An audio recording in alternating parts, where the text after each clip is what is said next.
Bonjour, merci de m'avoir rejoint ici sur JNS Télévision dans nos studios à Jérusalem, en Israël. Je suis Daniel Siman et comme vous l'avez remarqué, je déroge à ma routine habituelle. Je ne commence pas par mon monologue, mais je veux aborder les grandes actualités qui ont fait la une cette semaine et en parler. Partager certaines de mes réflexions sur la situation vécue par les Israéliens ici et aussi comment la presse étrangère a couvert d'autres sujets et comment elle a manipulé l'information, vous donnant une fausse impression de la situation ici en Israël. La semaine dernière également, donc le premier grand sujet dans l'actualité cette semaine est évidemment la demande du premier ministre Netanyahou. Il a sollicité la grâce du président d'Israël, une démarche rare dans le pays. En général, la grâce présidentielle ne peut être demandée qu'après avoir été accusé ou condamné. Mais je sais qu'aux États-Unis, ils ont ce processus. L'an dernier, à la même période, le président Biden a gracié de nombreuses personnes pour éviter des poursuites. Nous rappelons aussi que le président Trump avait fait cette demande au président israélien lors de sa visite, ce qui était très inhabituel en politique israélienne. C'est très sensible, c'est une question très sensible ici, parce que pour quiconque suit le procès, il est très clair qu'il s'agissait ou ce que vous appelez cette guerre juridique. Que le premier ministre a été accusé à tort d'une série d'accusations. Ici, lors du procès, tout est en train d'être révélé. Non seulement les accusations ne tiennent pas la route, mais le processus était illégal dès le début. Contrairement aux États-Unis, où un juge peut interrompre un procès, ici en Israël, ce processus n'existe pas. Ils doivent aller jusqu'au bout de la procédure elle-même. Je ne suis pas expert juridique, mais je connais ces détails. Juste pour que vous le sachiez, le processus diffère ici de celui des États-Unis ou de Grande-Bretagne. Malgré tout cela, cela continue encore pour de nombreux Israéliens. Ce qui les rend heureux dans ce processus explique aussi leur légère déception envers le premier ministre. Je parle de ceux qui le soutiennent à ces gars, c'est qu'ils ont eu le sentiment que, il exposait l'état profond en Israël, ou le fait que vous avez ces responsables gouvernementaux qui essaient d'imposer leurs propres opinions et orientations politiques au gouvernement dûment élu en Israël. Quand ils ne veulent pas que le premier ministre reste en place, ils feront tout pour l'écarter du pouvoir. Et donc, ce qui se passait maintenant, c'est ce qu'il révélait lors du procès. Toutes les défaillances et mensonges accumulés par le système, c'est-à-dire par les procureurs, la police israélienne, etc. La prochaine étape qui est censée être qu'il termine sa défense cette semaine, puis la défense est censée commencer à poser des questions à l'accusation. Et ici, de nombreux Israéliens les attendaient enfin pour soulever les questions auprès de la police israélienne, des enquêteurs, des procureurs, et soulever les questions de leurs échecs et exposer tout ce qui se passe ici. Donc, évidemment, beaucoup d'entre eux sont déçus que cela ne va pas se produire concrètement. Le premier ministre le demande, c'est très simple, beaucoup d'argent est investi là-dedans. Il n'a pas bénéficié de conseils juridiques ni de défense accordés par le gouvernement. Il doit se défendre lui-même. Les mêmes procureurs ne lui ont pas permis de le faire publiquement et il y a eu cela. Il y avait environ 2 millions de shekels d'argent privé rassemblés dans l'une de ces collectes de fonds pour le premier ministre. Pour son affaire, il n'a pas été autorisé à y avoir accès. Ils ont insisté pour qu'il utilise son propre argent, donc cela lui coûte très cher. Mais c'est aussi inhabituel. Le procès fait qu'on lui a demandé d'être au tribunal 3 à 4 jours par semaine. Ce que tout procureur ou avocat de la défense en Israël peut vous dire. C'est inédit dans l'histoire des procédures judiciaires en Israël, où cela dépasse rarement 1 ou 2 jours par semaine. De plus, les avocats de la défense ont d'autres affaires, mais consacrent toute leur attention et leur temps à celle-ci. Sans parler du fait qu'il ne s'agit pas d'une personne accusée ordinaire ou simple, c'est le premier ministre d'Israël. Et si, il y a 6 ans, lorsque la procédure judiciaire a commencé, on lui avait demandé « Pouvez-vous aller au tribunal pour tout cela ?» « Passer tout ce temps au tribunal et diriger quand même le pays, a-t-il dit. « Oui, mais il y a 6 ans, nous n'étions pas en pleine guerre de survie, donc les choses ont changé au cours de l'année écoulée. Et puis, quand on regarde pourquoi le tribunal insiste pour qu'il soit là 4 ou 5 jours par semaine, ou 3-4 jours par semaine, c'est parce qu'une des juges, elle doit prendre sa retraite dans 2 ans et elle veut pouvoir rendre sa décision avant parce qu'elle sait que c'est pour cela qu'on se souviendra d'elle. Et donc, elle insiste, parce que ce procès peut durer plusieurs années et elle veut le conclure en 2 ans pour que son nom figure sur la décision. Donc, c'est à cause de ces raisons personnelles que cela dure aussi longtemps, aussi intensément. Cela retire au premier ministre la capacité de faire son travail. Pourtant, il continue. Ils sont parfois prévenants, mais ils doivent présenter au juge s'il y a des problèmes. Que le premier ministre de l'État d'Israël en temps de guerre, s'il doit traiter avec la communauté internationale, le président des États-Unis ou des questions de sécurité, il sera autorisé à ne pas comparaître au tribunal ce jour-là. Donc, ce que vous faites réellement ici, surtout s'il s'agit de questions de sécurité, c'est que vous donnez un préavis à nos ennemis, que le premier ministre ne sera pas au tribunal demain parce qu'il a une question de sécurité à traiter. Donc, d'une certaine manière, vous leur donnez un préavis des choses. Et nous savons à quel point le secret est important dans tout cela, donc le niveau d'absurdité dans tout cela est stupéfiant. Et pourtant, il continue d'insister pour qu'il fasse cela, donc ça a du sens. Et surtout puisqu'il est assez clair que les accusations ne tiennent pas la route. Si vous voulez l'appeler ainsi et que cela a du sens pour lui. Si le président d'Israël peut lui accorder une grâce anticipée, il le fera. Cela a déjà été fait une fois dans l'histoire d'Israël. Cela a été fait par des membres du Shin Bet dans une affaire où il y a eu un incident avec des terroristes qui ont détourné le bus numéro 300 en direction d'Ashkelon. Il y a 40 ans, des terroristes ont été tués et leur comportement a été remis en question. Et donc, sans entrer dans les détails, le président de l'époque, le président d'Israël, leur a accordé une grâce sans reconnaître de culpabilité dans leur affaire. Cela a causé une forte agitation en Israël. Évidemment, les membres de la droite, comme je l'ai dit, étaient déçus mais comprennent. Le premier ministre doit avoir son temps disponible pour qu'il puisse s'occuper des questions auxquelles Israël est confronté. Mais à gauche, il refuse et pose des conditions. Deux choses. Qu'il accepte la culpabilité, même si cela n'a pas été le cas, et que ce n'est pas la direction qu'a prise le procès lui-même. Et qu'ils disent qu'il ne peut plus se présenter au poste de Premier ministre. Eh bien, tout cela a été fait, tout le processus ici, toute la guerre juridique qu'ils ont menée, c'était pour l'atteindre, lui, et n'importe quel être humain normal. Et de nombreux membres du gouvernement israélien et des hauts dirigeants en Israël ont démissionné lorsque tout ce processus, car ils l'ont déjà appliqué à d'autres personnalités politiques, le président Rivlin y compris. Il y en a quelques autres pour lesquels ce processus a été utilisé afin de les pousser à se retirer et à quitter leurs fonctions. Il voulait faire cela avec le premier ministre. Il a tenu bon. Il ne s'est pas retiré. Il mène la charge contre eux et maintenant, ils veulent passer à l'action. Si tu ne veux pas, si on ne peut pas te faire partir à la retraite, alors si tu veux être retrouvé ou recevoir le pardon, tu dois démissionner maintenant. Eh bien, oublie ce que pense le premier ministre à ce sujet. Il y a une immense majorité de la population en Israël qui n'acceptera rien de tout cela et ils doivent nous laisser gérer ça. Une élection aura lieu en Israël d'ici fin novembre 2026, peut-être dans 3 mois, comme cela s'est déjà produit. Et puis la population ici, le public pourra décider s'il veut ou non que Netanyahou soit Premier ministre. Ce n'est pas à l'opposition qui a évidemment intérêt à ce qu'il démissionne, de poser cette condition, surtout que cela n'est jamais arrivé auparavant. Il est difficile de dire ce qui va se passer tant les directions possibles sont nombreuses. Cela peut prendre quelques semaines ou même plus longtemps. Le président a dit qu'il allait en discuter avec plusieurs personnes. C'est difficile à dire, qu'a-t-il vraiment à discuter. Soit on décide de le faire, soit non. Il subit des pressions. Il y a des manifestations en ce moment. Ce sont les mêmes idiots qui manifestent depuis que Netanyahou a été élu dans les rues d'Israël, trouvant à chaque fois une nouvelle excuse après eux, l'accusant de ne pas se soucier des otages et de vouloir que la guerre continue pour préserver sa position au gouvernement, puisqu'il a réussi à obtenir un cessez-le-feu et puisqu'il a pu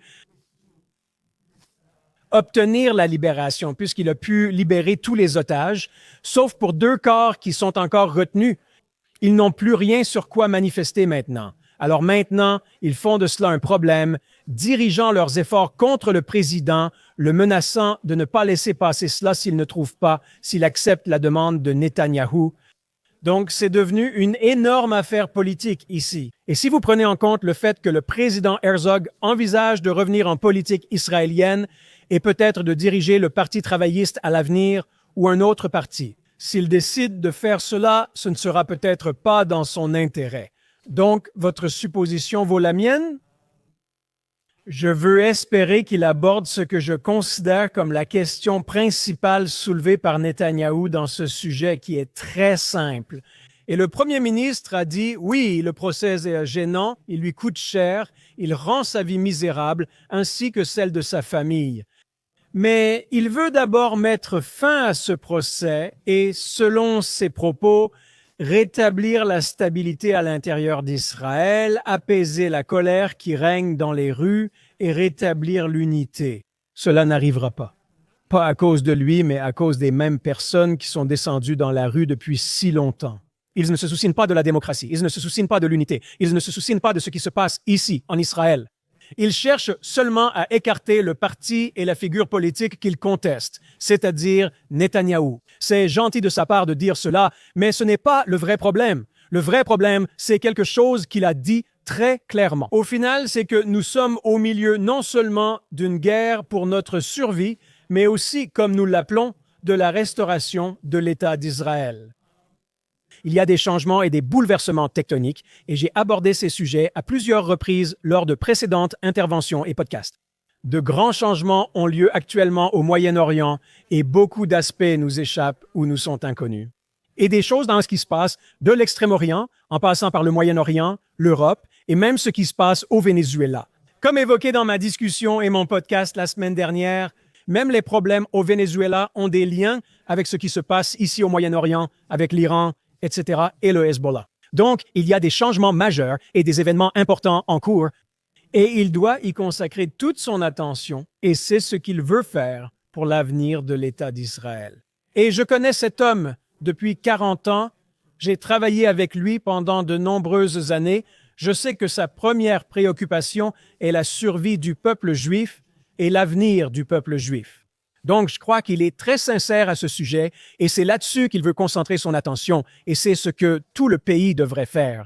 Donc, si le premier ministre, si le président d'Israël, si Herzog est vraiment préoccupé par le peuple d'Israël et veut être un futur dirigeant, je pense qu'il devrait s'associer à la position du premier ministre Netanyahou et qu'ensemble, ils devraient aller de l'avant avec cela. Accordez la grâce, mettez fin à cette farce de procès. Que les dirigeants d'Israël se concentrent d'abord sur deux choses, l'avenir du pays, la guerre en cours et les menaces sécuritaires. Puis, organiser les élections dans 6, 9 ou 10 mois selon le calendrier prévu, mais nous allons entrer dans un processus électoral, parfois vers l'été, espérons-le pas avant. Nous avons peut-être la meilleure et la plus soutenante administration américaine que nous aurions pu espérer, une administration qui est totalement en accord avec nous concernant ce que nous considérons comme nos besoins en matière de sécurité. Leurs intérêts diffèrent parfois, mais ils le comprennent. Ce gouvernement en Israël et l'État d'Israël orienteront leurs efforts vers leurs propres intérêts et leurs propres intérêts en matière de sécurité. Nous n'avions pas cela avec les précédentes administrations et il est possible que cela manque à l'avenir. Donc, il nous reste 3 ans avec cette administration et il ne nous reste qu'1 an où ce gouvernement actuel est encore en place en Israël. Nous ne savons pas ce qui se passera après les prochaines élections. Donc, le premier ministre est très concentré sur les prochains mois, au moins nous orienter vers ce changement au Moyen-Orient qui sera important pour l'État d'Israël et pour la sécurité du peuple israélien. Je parle des questions de sécurité, c'est l'autre sujet que nous affrontons cette semaine. Le premier ministre a eu une conversation avec le président Trump et ils ont discuté des événements. La semaine dernière, il y a eu un incident en Syrie. Des éléments de l'actuel régime syrien étaient impliqués. En plus de leur attaque contre les minorités dans les zones frontalières des forces israéliennes en Syrie, il y a également eu une embuscade dirigée contre des soldats israéliens en Syrie. Et Israël les a éliminés et a clairement fait savoir qu'il ne tolérerait plus et n'accepterait aucune tentative de permettre à des forces djihadistes islamiques extrémistes de se déplacer vers le sud de la Syrie et de s'établir le long de la frontière. Non seulement les positions actuelles d'Israël, mais certainement la frontière avec Israël. Nous sommes maintenant dans des zones de Syrie reprises lors de la guerre de 73 et par accord avec le gouvernement syrien. À l'époque, Israël s'est retiré sous condition de cessez-le-feu à respecter. Ils l'ont violé, soutenu le Hamas et utilisé leur territoire pour attaquer Israël, enfreignant ainsi l'accord. Israël est revenu dans ces zones et assure également la sécurité de la minorité druze et de différentes minorités chrétiennes en Syrie. Israël a clairement dit qu'actuellement, nous ne reviendrons pas en arrière. Cela n'entraîne pas de conflit. Mais comme nous le savons, le président Trump a essayé d'élever le statut de Joulani, l'actuel dirigeant de la Syrie. Et il veut s'assurer qu'Israël ne l'élimine pas. Eh bien, le premier ministre Netanyahou l'a clairement affirmé. Nous n'avons pas l'intention de le faire. Après le 7 octobre, Israël n'est plus dans la situation d'avant, ni face au Hezbollah au Liban, ni avec les terroristes en Syrie. Nous n'allons plus leur permettre de créer une quelconque menace envers la population de l'État d'Israël. Donc, c'était l'un des incidents. L'autre s'est produit au Liban. Il y a plusieurs mois, nous sommes parvenus à un cessez-le-feu dans lequel le gouvernement libanais était censé désarmer le Hezbollah. Ils ont essayé, mais c'était très difficile. Mais même si le Hezbollah a été affaibli l'année dernière par les efforts de l'État d'Israël, non seulement nous avons éliminé des membres du Hezbollah, c'était en septembre de l'année dernière, mais aussi ce mois-ci, il y a exactement un an. La Syrie s'est effondrée et le soutien que les Syriens apportaient au Hezbollah, ainsi que la route des armes venant d'Iran via la Syrie vers le Hezbollah, a été coupée. Et donc, ils essayaient toujours de le faire. Malheureusement, nous découvrions que la Turquie pourrait être fortement impliquée dans l'armement du Hezbollah et dans le transfert d'armes vers eux via la Syrie, mais aussi au sein même du Hezbollah.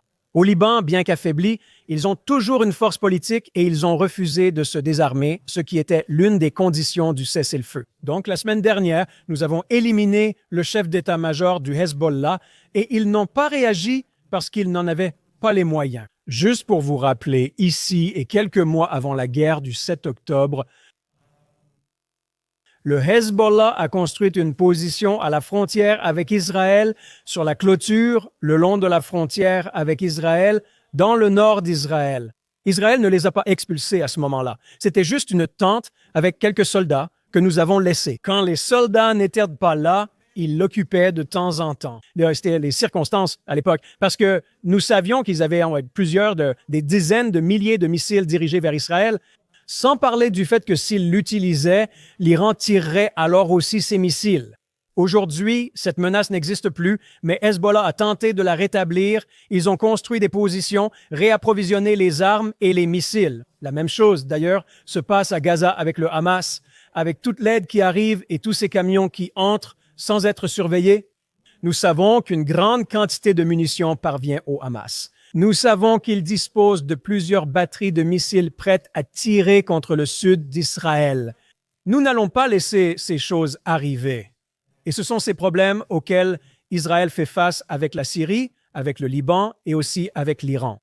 Et il y a eu beaucoup de discussions ici disant qu'Israël devra régler ses affaires.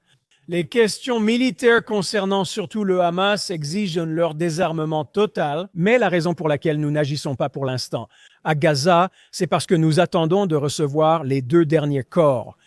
Nous savons qu'ils savent où ils sont, mais ils jouent. Ils devaient les rendre après 72 heures et ne l'ont pas fait.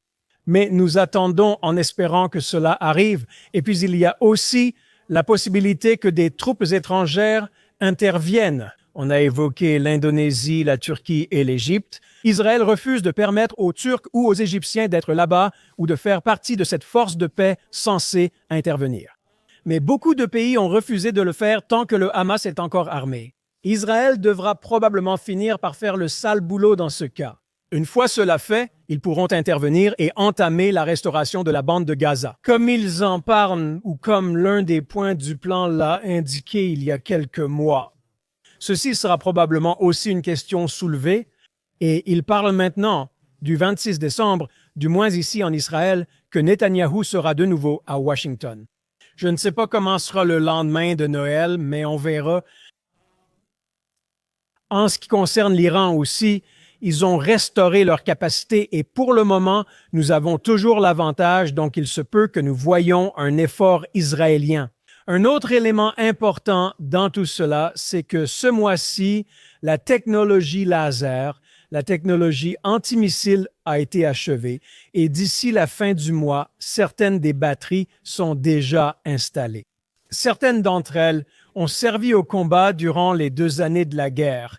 Cette technologie spéciale qu'Israël a développée avec des lasers, la capacité d'intercepter des missiles balistiques intercontinentaux, quelque chose que l'on pensait appartenir à Star Trek. Comme l'a dit le président Reagan il y a 40 ans, de la science-fiction, Israël l'a fait. Et ceux-ci seront installés et la défense aérienne d'Israël sera complète d'ici la fin décembre vers le début janvier. Ce qui nous donne une défense totale au moins contre la menace sérieuse des missiles iraniens, ce qui nous permettra ensuite de compléter ce qui pourrait être nécessaire avec les Iraniens le mois prochain. Donc, ce sont les principaux enjeux avec l'Inter. Si vous prenez les pays autour d'Israël, mais il y a aussi une bataille qui se déroule depuis quelques semaines et qui ne fait que devenir de plus en plus difficile. Qui est contre les éléments terroristes en Judée et Samarie et dans les zones de l'autorité palestinienne?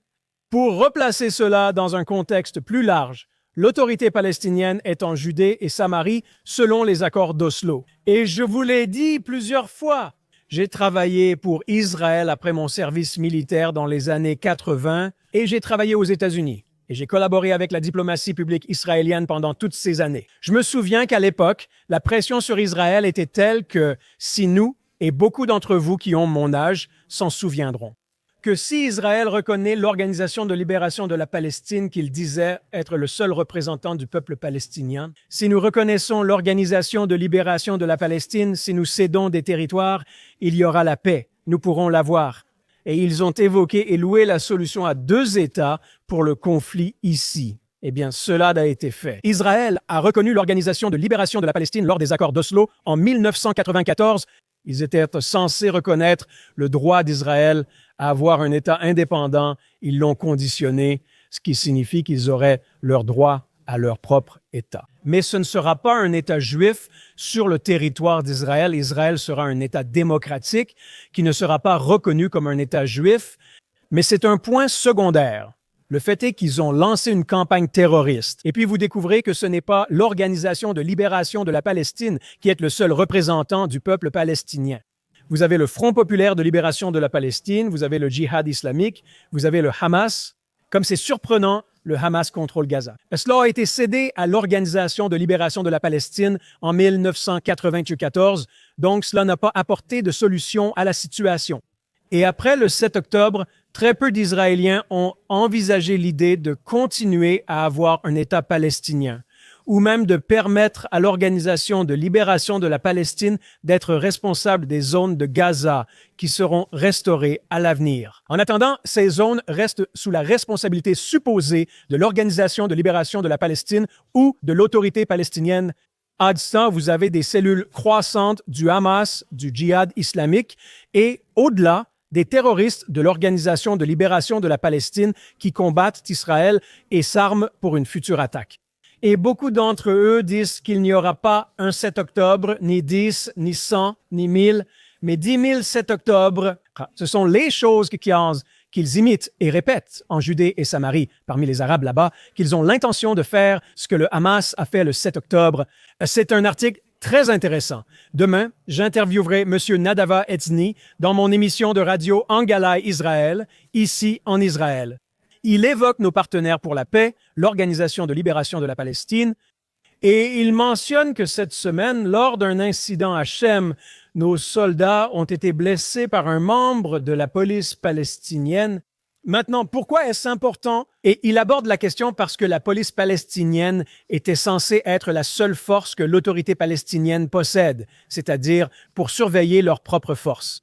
Ils n'étaient pas censés avoir d'autres éléments de sécurité. Les frontières sont protégées et défendues par Israël, donc ils n'ont pas besoin d'une armée. Si nous avons signé un traité de paix avec eux, reconnu et cédé des territoires, pourquoi le sont-ils encore? Pourquoi ont-ils besoin de forces militaires?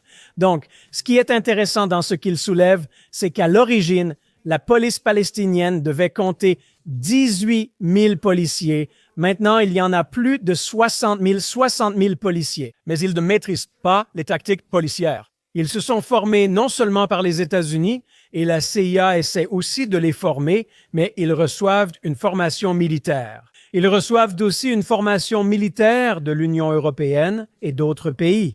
Et il dit qu'ils sont autorisés à aller s'entraîner en Jordanie, au Pakistan, en Algérie et à expérimenter des tactiques classiques d'infanterie militaire ainsi que des corps de chars et de l'artillerie. Pourquoi ont-ils besoin d'être formés à tout cela? Et il continue, et il dit qu'au cours des dernières années, par la Jordanie, des armes ont été introduites clandestinement en Judée et Samarie à destination de l'autorité palestinienne, des zones d'armes lourdes comprenant des mitrailleuses et des missiles, etc. Nous voyons donc qu'ils ne se contentent pas de violer cela, mais vont clairement dans cette direction, qu'ils sont très similaires à ce que le Hamas a fait le 7 octobre 2023. Et il est important de mentionner que pendant des années, Israël a en quelque sorte ignoré l'accumulation de munitions par le Hamas. Il y a eu ces choses qui feront l'objet d'une enquête. Mais l'attitude générale de Tzahal à l'époque concernait cette question particulière, que le Hamas voulait renforcer sa position en tant que direction à Gaza, et donc ils n'avaient aucun intérêt.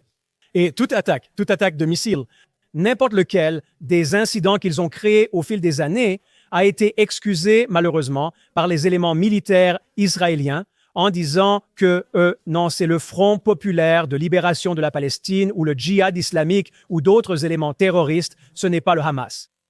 Et malheureusement, beaucoup des indications, des renseignements qui montraient qu'ils préparaient une attaque contre Israël, une attaque surprise, ont été écartés, même si l'échelon militaire et les hauts responsables militaires ont reçu cette information. Ils sont restés sur leur perception de ce qu'ils pensaient que le Hamas préparait. Et ils n'ont même pas transmis cette information au gouvernement israélien. Qui doit prendre les décisions? C'est l'un des problèmes en Israël. Cela reste encore à traiter, quelle que soit l'enquête que le pays d'Israël décidera de mener sur ce qui a précédé la guerre du 7 octobre. Donc, vous avez des choses similaires qui se produisent. Et c'est la préoccupation que Nadav Eitzny soulève dans son article que le Si nous regardons ce que le Hamas a fait le 7 octobre lorsqu'ils ont infiltré Israël, ils ont atteint les zones d'Ofakim. Et même un peu au sud de cela, ce qui représente 23 kilomètres à l'intérieur d'Israël, 23 kilomètres, ils ont pu entrer en Israël. S'ils le font depuis la Judée ou la Samarie, cela surplombe tout le centre d'Israël, comme le montre la topographie de la région. Mais à 23 kilomètres de la zone la plus proche que vous avez, c'est environ 7 miles, soit à peu près 15 à 18 kilomètres. Faites le calcul depuis la ligne verte ou depuis une zone où se trouve une ville palestinienne, Tulkarem ou autre, il y a 7 miles jusqu'aux plages d'Israël. Donc, il pourrait représenter une menace sérieuse, quelque chose que même le Hamas n'a pas réussi à faire. Nous devons en être conscients, traiter ce problème et nous assurer que ces éléments terroristes ne continuent pas à perpétrer leur tentative d'attaquer Israël en Judée et Samarie. Je souhaite aussi évoquer des questions soulevées par les médias étrangers sur la situation ici. Comme je l'ai dit, il n'y a pas de problème majeur à signaler. Pourtant, ils poursuivent le génocide et la famine. En regardant ces images, on voit qu'ils parlent de la faim. Le temps en Israël était un peu hivernal. Ces dernières semaines, la bande de Gaza a connu des inondations. Vous aviez à nouveau ces images qui sortaient, les images de Pallywood, les images de Gazawood montrant des enfants noyés dans la boue. Et vous pouvez voir ici cette image de ces enfants. Vous savez, c'est tellement terrible que l'une des filles sur cette image a la tête à l'envers.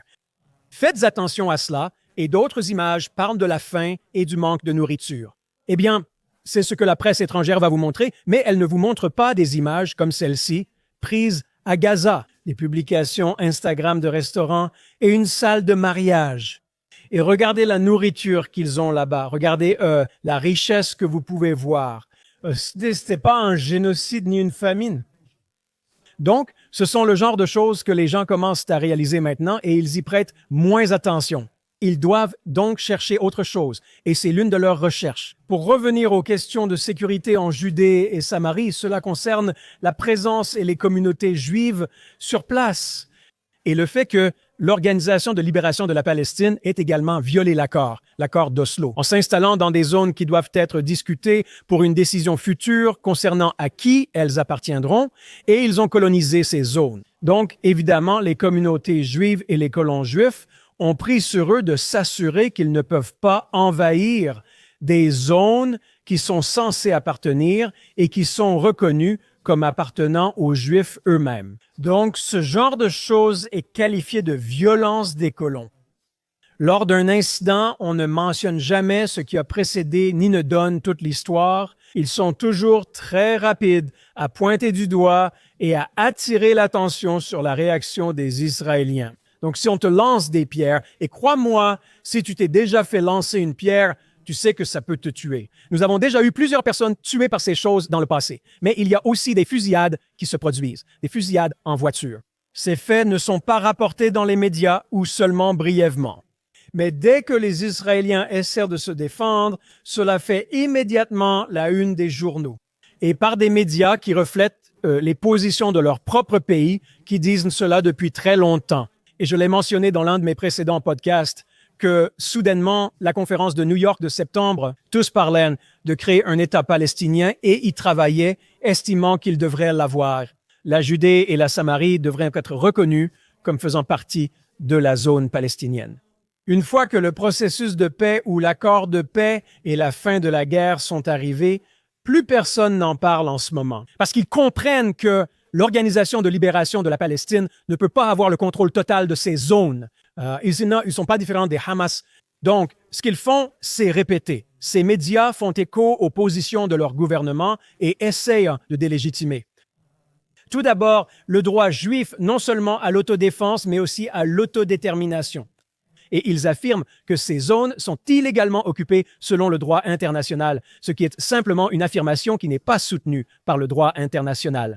Je veux examiner la question des étrangers venus ici. Et ce sont généralement des activistes et des agents provocateurs, des provocateurs qui viennent ici pour créer des tensions entre les Juifs et les Arabes. En Judée et Samarie, Juifs et Arabes vivent aujourd'hui librement dans la plupart des régions. Si vous êtes ici à Jérusalem, vous pouvez le voir, les habitants de Jérusalem-Est travaillent et vivent, et dans toutes les zones juives, aucun Juif ne peut être dans leur zone. On parle d'apartheid, mais regardons ceci dans The Guardian. Le titre est « Des colons israéliens attaquent et volent des bénévoles italiens et canadiens dans ce qu'ils appellent la Cisjordanie ». Maintenant, juste pour vous montrer comment ils se concentrent sur ce genre d'incident, et ils ont leur chambre d'écho qui propage ce genre de choses. C'était un sujet datant de plusieurs heures. Quand je le cherchais, quelqu'un l'a publié sur les réseaux sociaux. 12 heures s'étaient écoulées. Mais quand vous allez sur Google et sur The Guardian, le premier sujet, 12 heures plus tard, c'est cette question. Donc, ils mettent l'accent sur les événements liés à Israël ou sur des événements négatifs concernant Israël pour diffuser, en quelque sorte, ce discours négatif sur Israël. Mais ce qui est plus intéressant, c'est que lorsque vous allez dans l'article lui-même, vous pouvez voir qu'il y a dimanche matin, 3 Italiens et un Canadien ont été attaqués alors qu'ils étaient volontaires pour protéger la population palestinienne. Regardez ces mots-clés, comment ils déforment le sens des choses.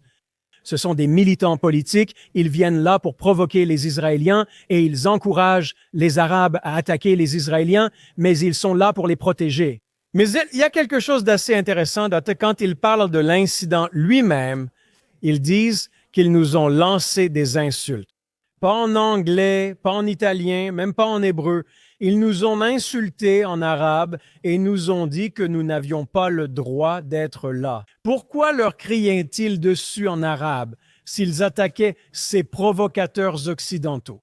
Donc, ce n'est pas la première fois que vous avez eu ce genre d'incident à Gaza. Depuis des années, ceux qui prétendent aider les Arabes là-bas finissent tués par eux. Ici aussi, s'il y a un mort, ils accuseront quand même Israël. Alors, tu veux dire que tu penses qu'ils sont incapables de faire ça? Regarde comment ils ont traité les travailleurs étrangers vivant près de Gaza. Leur identité leur importait peu. Si cela servait leur objectif, ils les tuaient. Donc, juste en parlant de cela, de cet incident en particulier, ils vont maintenant citer les chiffres de l'Organisation des Nations Unies. Les chiffres de les organisations des Nations Unies viennent d'organisations dirigées par des Arabes en Judée, Samarie et dans la bande de Gaza. On ne peut pas avoir quelqu'un qui ne soit pas membre de la direction dans ces régions, que ce soit l'Organisation de libération de la Palestine ou le Hamas. Personne ne peut être membre d'une organisation internationale, même les membres des médias.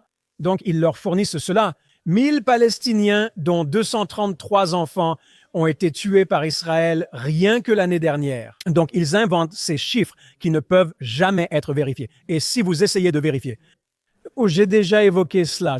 Pourquoi le dire aussi simplement et aussi souvent? Pas l'année dernière, pas au cours des 10 dernières années, pas au cours des 30 dernières années, ni même au cours des 50 dernières années. Chaque fois qu'ils lancent des accusations en Israël, puis quand on enquête et qu'on vérifie, il s'avère qu'on leur a menti. Et ensuite, ils font leur correction. Et j'ai refait la même chose. Dans un podcast précédent, j'ai parlé des détails sur ce sujet, sur ce point précis où les médias se corrigent d'eux-mêmes. Mais ensuite, une semaine plus tard, ils répètent les mêmes choses en sachant que ces personnes leur ont déjà menti. Et ensuite, ils citent un militant palestinien et le nom de ce militant est Tamimi. Tu te souviens de ce nom? Tu te souviens de cette femme qui a agressé un soldat il y a quelques années et qui a ensuite été détenue parce qu'elle est blonde? Et ensuite, l'Occident, les militants pro-arabes, l'a saluée comme une sorte de militante politique. C'est une famille connue pour être une famille de terroristes. Donc, mais c'est vers lui qu'il se tourne et il dit qu'il recrute des volontaires étrangers pour aider à protéger les villages palestiniens. Donc, il crée en quelque sorte cette impression d'une réalité, puis continue et crée cette impression de violence israélienne. En réalité, rien de tout cela ne s'est produit comme ils le disent. Regardons quelques autres éléments, juste pour vous donner une autre idée de la chambre d'écho à laquelle vous êtes confrontés. Des médias étrangers couvrent ici, j'ai encore vu un reportage cette semaine. Cela ne concerne pas actuellement le conflit israélo-arabe ni la sécurité ici, mais des questions internes en Israël. Et c'était un reportage qui venait du Forward, ce qui ne devrait pas surprendre. Sachant d'où ils viennent politiquement et juste pour voir la chambre d'écho dont je parle, il y a un reportage là-bas à propos de quelque chose qui vient d'Israël même, disant que plus de 25% des Israéliens envisagent de quitter Israël. Ça a toujours été un problème, ça a toujours été une question. Combien ne partent pas? Ils abordent ce sujet en profondeur, mais l'angle sous lequel ils l'abordent est très politique. Regardez simplement le sous-titre. Israël a été fondé sur des principes que ses dirigeants n'honorent plus. Et pourquoi est-ce que je mentionne cela? Parce que quand vous avez ce débat avec ces gens qui disent « je ne le suis pas non plus, je ne suis pas un sioniste, je suis juif, mais je ne suis pas sioniste. » Et moi, je soutiens Israël, mais je ne soutiens pas ce gouvernement. C'est une manière de dire « ne me blâmez pas, je ne suis pas comme eux. » Ça me rappelle juste une blague vue sur les réseaux sociaux cette semaine. Et ça dit « un sioniste et un anti-sioniste entrent dans un bar. » Et le barman leur dit « nous ne servons pas les juifs ici. » Juste pour donner le ton. Exactement de la même manière que dans les camps de concentration et dans les camps d'extermination. Personne ne se souciait de savoir si vous étiez de droite, de gauche, ashkénaze, séfarade, juifs de gauche, juifs réformés. À leurs yeux, nous étions tous des juifs méprisables, et c'est tout ce qui comptait pour eux. Mais il y a encore parmi nous cet élément qui croit cela. Ils doivent montrer qu'ils ne sont pas comme ces mauvais juifs, comme s'il y avait de mauvais juifs dans ce sens. Donc, ils prennent leurs informations auprès de l'Institut israélien pour la démocratie, qui est aussi une organisation financée par la gauche. Et ils interviewent aussi Gilad Karib, qui est membre du parti de gauche en Israël, à la Knesset d'Israël. Et ils parlent tous de ce sujet, de la façon dont les Israéliens essaient de montrer, sans vraiment aborder le problème. Pourquoi les Israéliens partent-ils vraiment? Mais ils essaient d'en faire une question politique, que les Israéliens partent, à cause de ce que fait le gouvernement ici. Et ensuite, ils enchaînent en disant, oui, il y a la guerre qui se poursuit. C'est que les civils ont été attaqués ici. Nos villes ont été attaquées par l'Iran, par le Hezbollah et par les missiles du Hamas. De nombreux civils tués. Cela soulève des questions comme « Voulez-vous amener vos... » Ce sont des préoccupations légitimes. Mais ce à quoi ils font référence ici, c'est qu'au cours des dernières années, les dirigeants israéliens n'ont pas su entretenir l'investissement dans le lien avec l'État d'Israël. Et pourquoi disent-ils cela, qu'ils violent ce que Ben Gourion voulait maintenant? Ben Gourion, je te rappelle, c'était il y a 70 ans. Il y a un tout nouvel Israël aujourd'hui. Il y a un lien plus fort, non pas avec les racines socialistes qui ont fondé ce pays, mais avec ce qui nous a ramenés dans ce pays, notre identité juive. Les Israéliens le soutiennent aujourd'hui et prennent conscience de cette réalité. Ce n'est pas le gouvernement, ni un gouvernement de droite en Israël, qui rend la vie misérable. Le seul endroit où ils manifestent en Israël, ce sont les kibbutzim, qui sont partout mais représentent moins de 2% de la population ici.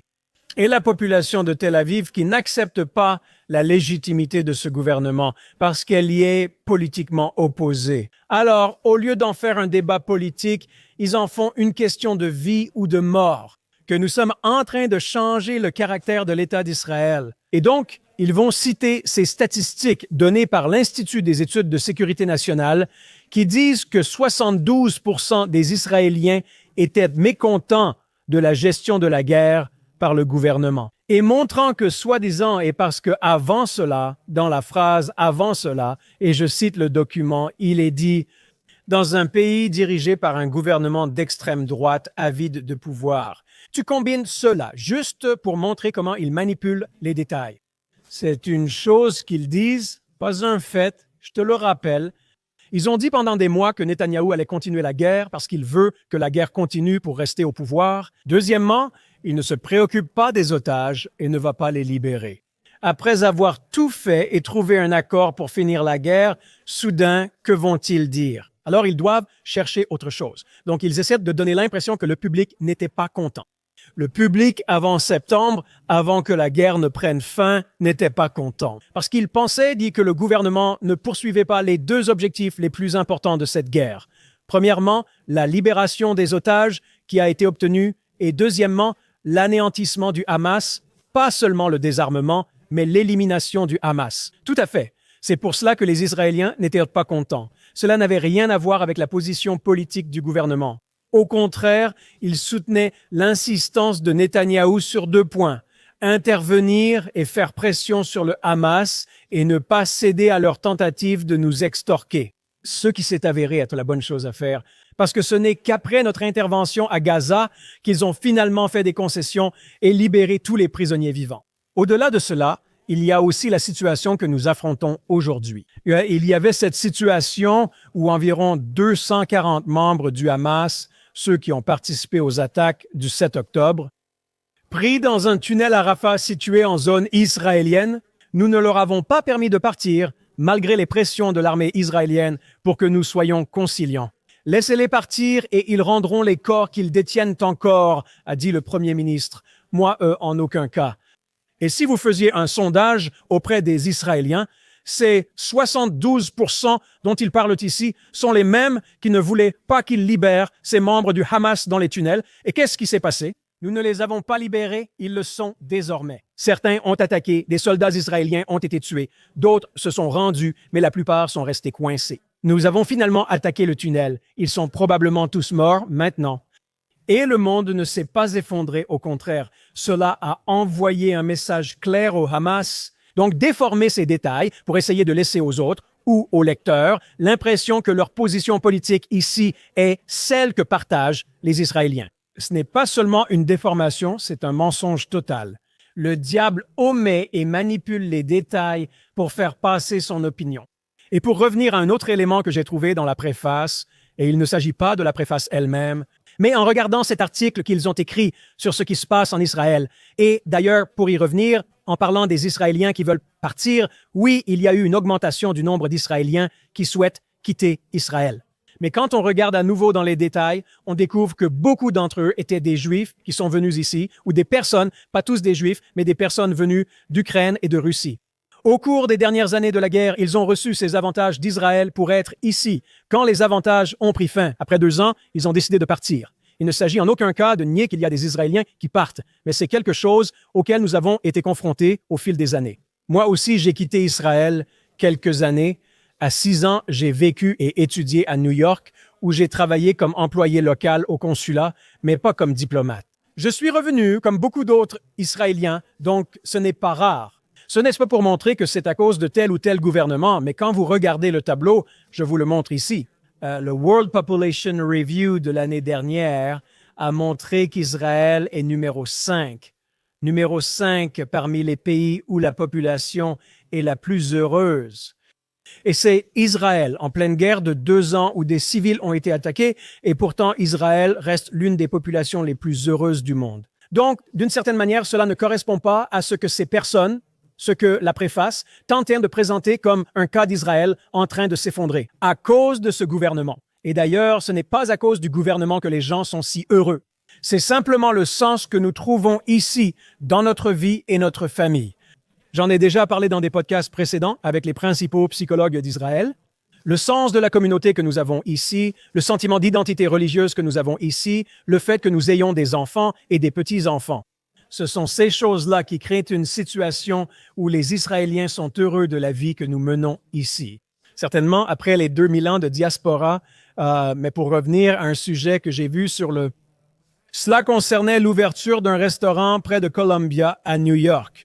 Ils voulaient utiliser le nom ou quelque chose sur le menu pour commémorer un enfant tué à Gaza. Et ils voulaient utiliser la phrase « de la rivière à la mer ». Et pourquoi est-ce que j'en parle?